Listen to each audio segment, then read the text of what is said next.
أعوذ بالله من الشيطان الرجيم.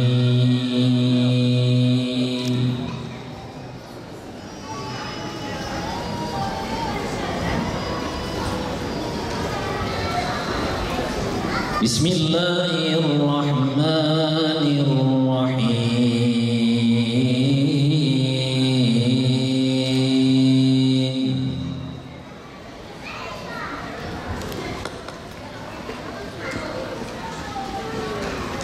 قد كانت لكم أسوة حسنة في إبراهيم والذين معه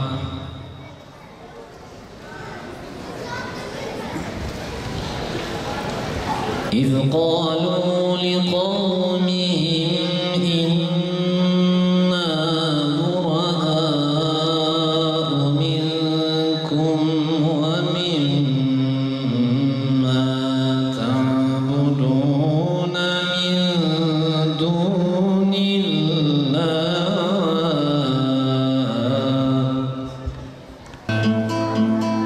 İbrahim, Halilullah sırrına mazhar olmuş kutlu nebi, Ceddül Enbiya, tek başına bir ümmet, zulme ve zalime, şirke ve tuğyana, cürüm ve nisyana, şerir ve şeytana ilahi darbeyi indiren yüce peygamber.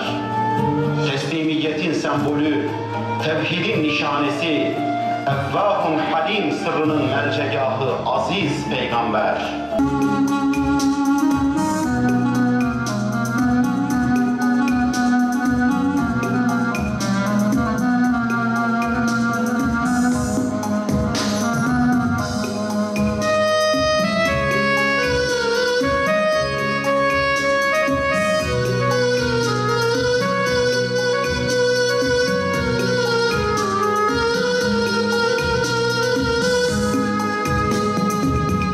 İbrahim olur adı onun, çağırır sözün özüne.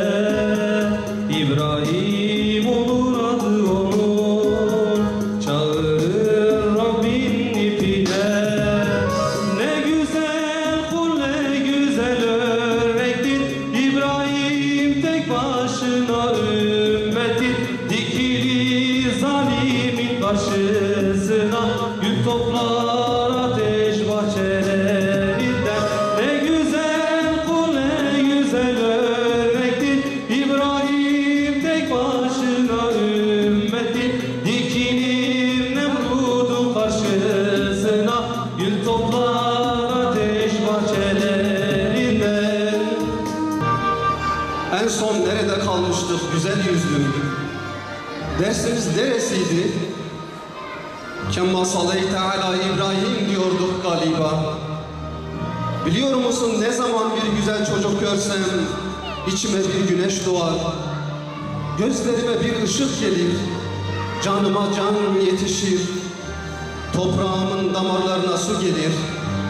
Sararmış benzime kan gelir. Ne zaman bir dua mırıldansa dudakların, bir küçük sure dökülse günahsız dilinden, Cebrail'i hemen şuralarda bir yerde sanırım. Şükürler olsun bizi bırakmamış Rabbim derim. Bütün erdemlerini toplamış, küsmüş gitmişken yaşamak, yarınlar bir başka olacakmış gibime gelir. Artık toprağın altı üstünden hayırlıdır diye bir yağmur olur, bir güneş olur bakışların, yaşamak yeniden döner gelir. Evet, Hazreti İbrahim, iman ve teslimiyet öğretmeni Hazreti İbrahim'i anıyoruz. Hazreti İbrahim'in hayatından güzel örnekler alacağız inşallah. Kıymetli kardeşler, Hazreti İbrahim iman ve teslimiyet örneği, aynı şekilde tebliğ öğretmenidir. Ve Hazreti İbrahim kavminin arasındadır. Onlarla oturmaktadır. Yıldızlara tapanlarla konuşmaktadır. onların hidayeti için uğraşmaktadır. Aya tapanlarla oturmaktadır. Onların hidayeti için uğraşmaktadır. Güneşe tapanlarla oturmaktadır. Taştan putlarla oturmaktadır ve onların hidayeti için uğraşmaktadır. Halkın içinden biridir ve dosdoğru bir kişiliğe sahiptir. Bugünün İslam davetçilerinin de halkın içerisinde güvenilirlikleri ve dosdoğru kişilikleri ön planda olması lazım kıymetli kardeşler. Böyle olmazsa İslamiyet doğru, dosdoğru temsil edilmezse, doğru bir kişilikle temsil edilmezse belki İslamiyet'te İslam düşmanlarından daha büyük bir zarar verilebilir kıymetli kardeşler. Kıymetli kardeşler, yine İslam tebliğinde uslup çok önemlidir kıymetli kardeşler. Hazreti İbrahim'in müşrik babasına, kendisini ölümle, dayakla tehdit eden babasına uslubu bizler için çok önemlidir. Ve Hazreti İbrahim ya buneyye diye hitap etmiş. Ey babacığım, hakaretlerine rağmen, tehditlerine rağmen babacığım demiş. Babasına hürmette kusur etmemiş. Hazreti İbrahim Allah'a dayanmıştı. Allah'a gönülden bir iman, kamil bir şekilde iman etmişti. Ve Allah'tan başka hiçbir şeyden de korkmuyordu. Ve zaten Nemrut ve askerleri onu mancınığa bıraktıklarında da o tevekkül, o sükunet ve o teslimiyeti göstermişti. Allah'a dayanmıştı ve Allah ona imkansız olan zaferi nasip etmişti. Evet Müslümanlar, bugünün Müslümanları da kamil bir imana ulaşırsa, kamil bir teslimiyeti Allah'ın emirlerine karşı gösterirse, insanların onlar için, bizler için imkansız gördüğü zaferlere Allah bizi ulaştıracak, Allah bizi kavuşturacak. Allah yeter ki birine mağlubiyet yazmasın. Onu mağlup olmaktan hiç kimse kurtaramaz. Allah Azze ve Celle putlara mağlubiyet yazmıştı. Nemrud'a mağlubiyet yazmıştı ve mağlup oldular.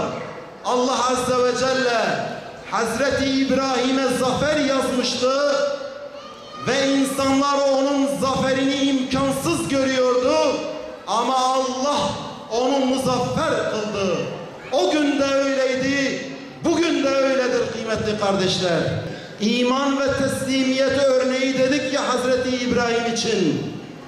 İşte Hazreti İbrahim eşine de bu hususta en güzel örnek olmuş kıymetli kardeşler. İşte aile reisleri, işte imanlı erkekler eşlerine, çocuklarına imanda ve Allah'ın emirlerine teslimiyette en güzel örnek olmalıdırlar kıymetli kardeşler. Eğer o dersi Hazreti İbrahim eşine, ailesine, çocuğuna vermeseydi, onlar o güzel davranışları göstermeyeceklerdi, o bilinçli davranışları göstermeyeceklerdi. O bilinci, o dersi Hazreti İbrahim bir aile reisi olarak, bir davetçi olarak ailesine vermişti kıymetli kardeşler. Kıymetli kardeşler, Hazreti İbrahim'in imanı bizim için aslında en önemli mesele onun imanını örnek almaktır kıymetli kardeşler.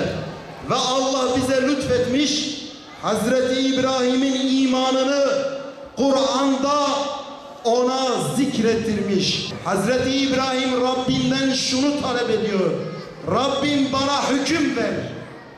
Rabbim bana insanların hayatına hükmetmeyi nasip et. Onların hayatına yön vermeyi nasip et. Bana idareyi nasip et ki yeryüzü senin arzın ve orada sana isyan edilmesine izin vermeyeyim. İnsanları senin yoluna ileteyim. İnsanları cehennem yolundan döndüreyim. O gücü, o idareyi ver bana adeta diyor. Rabbi hebli hukmen ve elhiqni bis salihin. Ve en nihayetinde beni salihlerden eyle. Kıymetli kardeşler, bu kadar dindar olan Hazreti İbrahim'in en sonunda istediğine bakın. Rabbi hebli hukmen. Bugün de biz dindarlara ne deniliyor biliyor musunuz? Bırakın şu iktidara gelmeyi. İktidar olmayın. Siyaseti bırakın. Oysa en dindar, değil mi? İmanda en örnek olan Hazreti İbrahim Rabbinden iktidarı istemiş. Allah'ın hükmünün hakimiyeti için kıymetli kardeşler. Kıymetli kardeşler, son olarak şu mesajı veriyorum. Eğer biz bugünkü yaşantımızda İbrahim'i bir duruş ortaya koymasak asla layıkıyla Muhammedi yolu sürdürenlerden olamayız.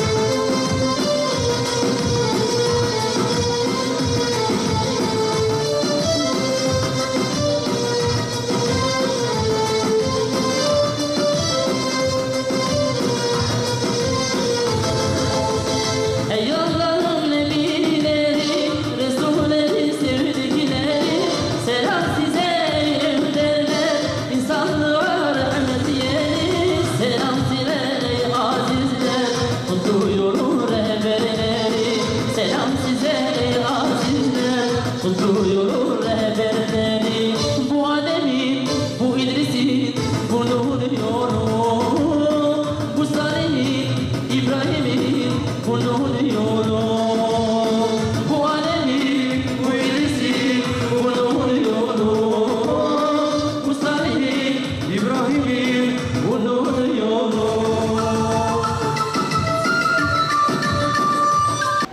Ya Rabbel Alemin, duaların müstecap olan Resullerinin dualarıyla senden istiyoruz.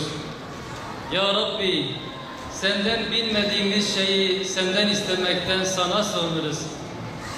Ya Rabbi, bütün eksiklik, zaaf, hata ve kusurlarımıza rağmen sana dua ile gelmekten hiçbir zaman mutsuz olmadık. Ey merhametlilerin en merhametlisi olan Rabbim, bütün mümin kullarını rahmetinle bağışla.